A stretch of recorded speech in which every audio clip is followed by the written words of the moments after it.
সাম্প্ৰতিক সময়ত এক ভয়ংকৰ ৰোগৰ নাম হৈছে কেন্সাৰ। বহু লোকৰ জীৱনলৈ কাল অমানিশা নমাই আনিছে এই ৰোগবিধে। National institute of cancer prevention and ৰিচাৰ্চৰ তথ্য অনুসৰি ভাৰতত প্ৰায় 22,50,000 লোক কেন্সাৰত আক্ৰান্ত হৈ জীৱনৰ সৈতে যুঁজ দি আছে। আৰু ভাৰতত প্ৰতি বছৰে 11,57,994 গৰাকী নতুন কেন্সাৰ ৰোগীয়ে পঞ্জীয়ন কৰায়। 2018 চনত ভাৰতত 7,84,821 জন কেন্সাৰ ৰোগীৰ মৃত্যু হৈছিল। চিন্তনীয় বিষয়টো হৈছে যে আমেৰিকাত কেন্সাৰত আক্ৰান্ত হৈ মৃত্যু হোৱা লোকৰ হাৰ বিগত 3টা দশকত উল্লেখনীয়ভাৱে কমি অহাৰ বিপৰীতে ভাৰতত এই হাৰ বৃদ্ধি পাইছে ভয়ংকৰভাৱে। বৰ্তমানলৈকে নিৰ্দিষ্ট কোনো ঔষধ নথকা কেন্সাৰ ৰোগ প্ৰতিৰোধৰ উপায় অসমৰ গছ লতিকাৰ মাজতে লুকাই আছে নেকি তাক লৈ শেহতীয়াকৈ প্ৰশ্নৰ সৃষ্টি হৈছে।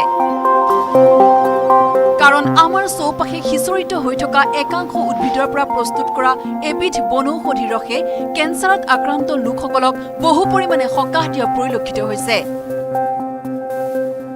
অসমত অতিকৈ সুলভ গছ লতিকাৰ পৰা প্ৰস্তুত কৰা এই বনৌষধ ব্যৱহাৰ কৰি কেন্সাৰ ৰোগত আক্ৰান্ত বহু লোকে সকাহ লাভ কৰিছে। প্ৰকৃততে এই বনৌষধ কেন্সাৰ ৰোগ প্ৰতিৰোধ কৰিব পৰা ঔষধ ৰূপে বিবেচনা কৰিব পৰা যায় নে নাযায় সেই কথা স্পষ্ট হ'ব এক গৱেষণাৰ পিছতহে। এই ক্ষেত্ৰত যদিহে সংশ্লিষ্ট কৰ্তৃপক্ষই এক বিস্তৃত গৱেষণাৰ ব্যৱস্থা কৰে হয়তো অচিৰেই এই বনৌষধে যে কেন্সাৰ ৰোগীক সকাহ দিব পাৰে সেয়া আনুষ্ঠানিকভাৱে স্বীকৃতি লাভ কৰাটো নিশ্চিত। যোৰহাটৰ ৰৰৈয়াৰ বিপিন শইকীয়া নামৰ লোকজনে দীৰ্ঘদিন ধৰি গছ লতিকাৰ পৰা প্ৰস্তুত কৰা এবিধ বনৌষধি ৰসে কেন্সাৰত আক্ৰান্ত বহু লোকক সকাহ প্ৰদান কৰি আহিছে। শইকীয়াই জানিবলৈ দিয়া মতে আমাৰ চৌপাশে উপলব্ধ একাংশ গছ লতিকাৰ ৰসৰ পৰা বিশেষভাৱে প্ৰস্তুত কৰা ৰসে বিভিন্ন কেন্সাৰত আক্ৰান্ত ৰোগীসকলৰ আৰোগ্যৰ ক্ষেত্ৰত অতি আশাপ্ৰদ ফলাফল প্ৰদৰ্শন কৰি আহিছে। চেন্নাই মুম্বাইকে ধৰি বিভিন্ন ঠাইৰ আগশাৰীৰ চিকিৎসা প্ৰতিষ্ঠানত চিকিৎসা কৰাৰ পিছত ব্যৰ্থ হোৱা লোকসকলেহে শেষ আশা হিচাপে তেওঁৰ এই বনৌষধিৰ ৰস সেৱন কৰিবলৈ আহে আৰু তাৰে অধিকাংশ ৰোগীয়েই সুফল লাভ কৰিছে বুলি জানিবলৈ দিয়ে বিপিন শইকীয়াই। মোৰ ওচৰতে একেবাৰে ফৌচেজত থকাহে আহে, ভাল হোত নাহে। বাহিৰৰ পৰা ধৰক চেন্নাইৰ পৰা আহিছে, মুম্বাইৰ পৰা আহিছে, তেনেকুৱা এইবিলাক আহে। আৰুতো এনেই ডাইৰেক্ট পেচেণ্ট মই নাচাওঁ, মোক সেইটো নিবিচাৰোঁ। আৰু গতিকে ডাইৰেক্ট যি ফেইলাৰ হৈছে মেডিকেল ডিপাৰ্টমেণ্ট তেনেকুৱাভাৱে মই চাই আছোঁ এতিয়া। 180জনৰ ভিতৰত মোৰ হিচাপত কিন্তু 11জন মানে ডেড হৈছে। তেওঁলোকৰ আচল নেগলিজেঞ্চিৰ কাৰণেও হৈছে। এইটো টাইমলি খাব নোৱাৰে, ধৰক নি পেলাই লকডাউনৰ কাৰণে আহিব নোৱাৰে। এদিন এজন মানুহ আহিছে 12,000 টকা গাড়ী ভাড়া কৰি আহিছে আপ ডাউন গুৱাহাটীৰ পৰা। তেতিয়াহ'লে দৰৱটো এটা বটল নিছে, এটা বটল নিবলৈ আহোঁতে যদি 12,000 টকা খৰচ হয়, গাড়ী ভাড়া লাগিছে, তেতিয়াহ'লে মানুহে সৰ্বসাধাৰণ মানুহ কেনে খাব? গাড়ী ভাড়া ধেমালি কথা নহয়। মইতো নিজেই আছোঁ মানুহ, গতিকে কথাবোৰ তেনেকুৱা। এই বনৌষধিৰ ৰস সেৱন কৰি আৰোগ্য লাভ কৰা একাংশ লোকে সেই কথা স্বীকাৰো কৰিছে। বিপিন শইকীয়াই কয় যে তেওঁ অতি কষ্টৰে ধন ব্যয় কৰি বিভিন্ন স্থানৰ পৰা এই গছ লতিকাসমূহ সংগ্ৰহ কৰে।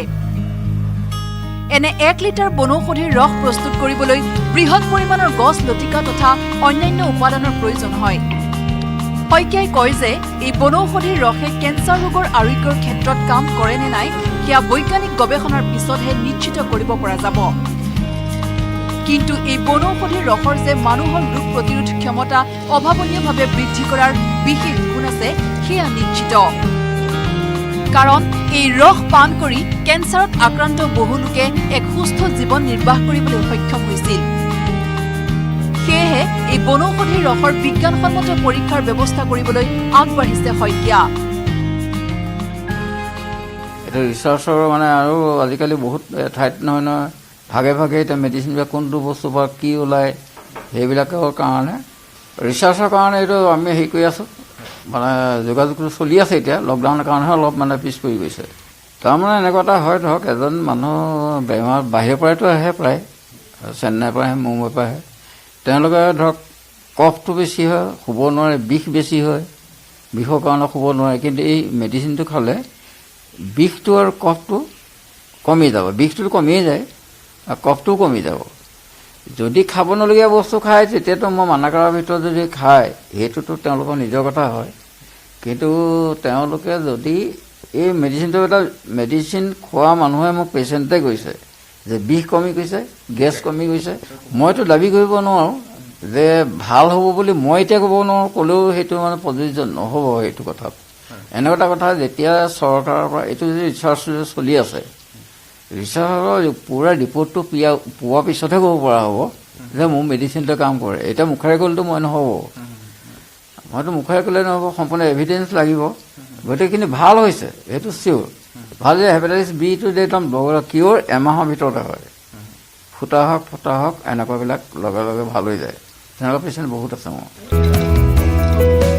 এই ক্ষেত্ৰত সহায় কৰিবলৈ আগবাঢ়ি আহিছে বনৌষধি চিকিৎসা আৰু গৱেষণা কেন্দ্ৰ অসম। এই অনুষ্ঠানটোৱে অসমৰ বিভিন্ন প্ৰান্তত সিঁচৰিত হৈ থকা গুৰুত্বপূৰ্ণ বনৌষধিসমূহ ব্যৱহাৰৰ ক্ষেত্ৰত এক বিজ্ঞানসন্মত পদ্ধতি ব্যৱহাৰৰ ব্যৱস্থা কৰি আহিছে। মই ব্যৱহাৰ কৰোঁ আটাইতকৈ সবল আৰু সতেজ cement, Surya cement. Surya cement, অটুট ঘৰ, অটুট অসম। কৰি বিভিন্ন ৰোগৰ চিকিৎসা সেৱা প্ৰদান কৰি অহা লোকসকলক এখন মঞ্চ দিয়াৰ তেওঁলোকে প্ৰচেষ্টা হাতত লৈছে আৰু চৰকাৰীভাৱে সেইসকল লোকক এক স্বীকৃতি প্ৰদানৰ ব্যৱস্থা কৰিছে এক নিৰ্দিষ্ট প্ৰক্ৰিয়াৰ জৰিয়তে।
চৰকাৰী যিটো পঞ্জীকৰণ বা চৰকাৰী স্বীকৃতিপ্ৰাপ্তৰ কাৰণে স্বীকৃতি লাভৰ কাৰণে আমি যোৱা 10 বছৰ চেষ্টা কৰি আহিছিলোঁ।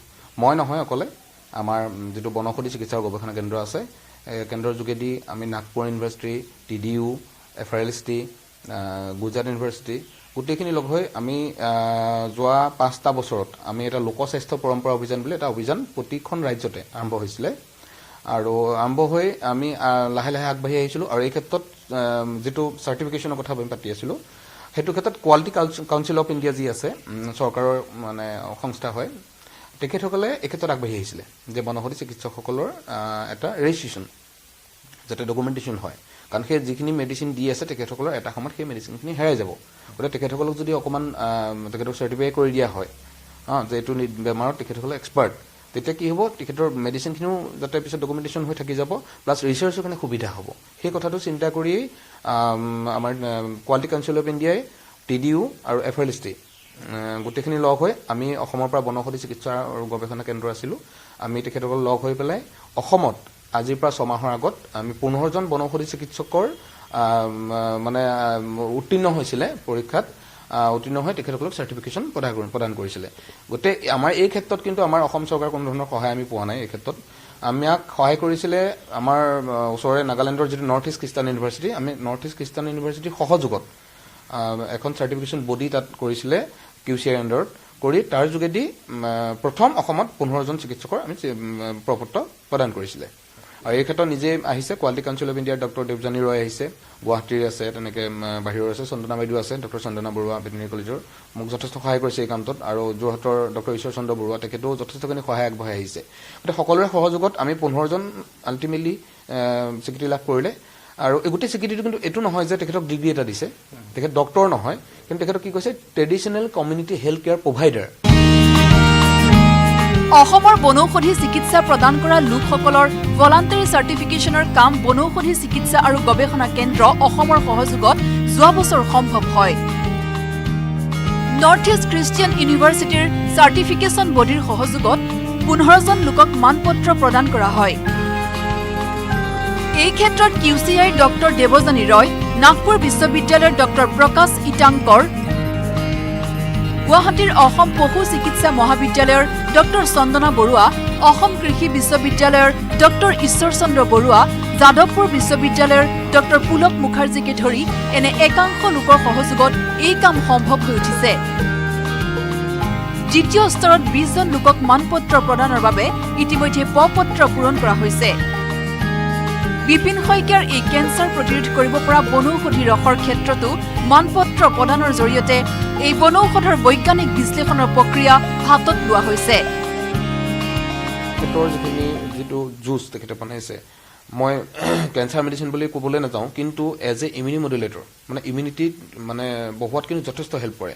2 নম্বৰ কথা, এজন মানে ৰোগী, মই 2-3জন ৰোগীৰ মই কথা পাতিছিলোঁ, ৰোগীজনে কৈছে তেখেতসকলৰ দৰৱটো খোৱাৰ পিছত তেখেতৰ বিষ বা বাকী যিটো দুৰ্বলতা আৰু খোৱা বোৱা সকলোখিনি নৰ্মেল হৈ গৈছে। আৰু মই তেতিয়া তেখেতক কৈছোঁ যে আপুনি দৰৱটো খাই থাকক, কিন্তু দৰৱটোৱে ভাল কৰিব বুলি নহয়, দৰৱটোৱে কিন্তু আপোনাক কিছু সকাহ দিছে। সকাহ দিয়াৰ পিছত যদি আপুনি কণ্টিনিউ 6 মাহ 1 বছৰ খোৱা যায়, কাৰণ এইটো জুচৰ কোনো অপকাৰ নাই, তেনেকুৱা ধৰণৰ কোনো ধৰণৰ কেমিকেল নাই, একো নাই, গতিকে তেতিয়াহ'লে মই ভাবোঁ বহুতখিনি আৰোগ্য লাভ কৰিব পাৰে। জুচটো খোৱাৰ পিছত তেখেতসকলৰ মানে এনাৰ্জি পায়, বহুত এনাৰ্জি পায়, যিটো দুৰ্বলতা অন্য কোনো টনিকৰ প্ৰয়োজন হয়, আৰু যথেষ্ট ভোক বাঢ়ে। সেইটো মোক মানে তেখেতসকলৰ ফিডবেকৰ পৰা মই জানিব পাৰিছোঁ। সেইটো পিছত তেখেতৰ মই যিখন তেখেতৰ লাষ্ট যিখন হিষ্ট্ৰী, তেখেতৰ যিখিনি বুক মানে ডকুমেণ্টেশ্যন আছে, সেইখিনি চাই পেলাই মই সেইখিনি চাই পেলাই মই কথা পাতিছিলোঁ চাৰ্টিফিকেশ্যনৰ কাৰণে, যে সেইখিনি চাই যিখিনি পেচেণ্টে আহিছে বেছিভাগ পেচেণ্টেই পজিটিভ ৰিজাল্ট আহিছে। গতিকে আমি প্ৰথম এইটো ডকুমেণ্টেশ্যন চাম, চাই পেলাই এই ডকুমেণ্টেশ্যনটো তেখেতক কিমান পাৰ্চেণ্ট মানুহে খাইছে, কিমান পাৰ্চেণ্ট ভাল হৈছে আৰু কিমান পাৰ্চেণ্ট ঢুকালে। যিখিনি মানুহ মৰিছে সেইখিনি মানুহ কিন্তু এটা কথা কৈ থৈ গৈছে যে তেখেত জুচটো খোৱাৰ পিছত তেখেতসকলে যিকেইদিন জীয়াই আছে সুস্থ হৈ জীয়াই আছে।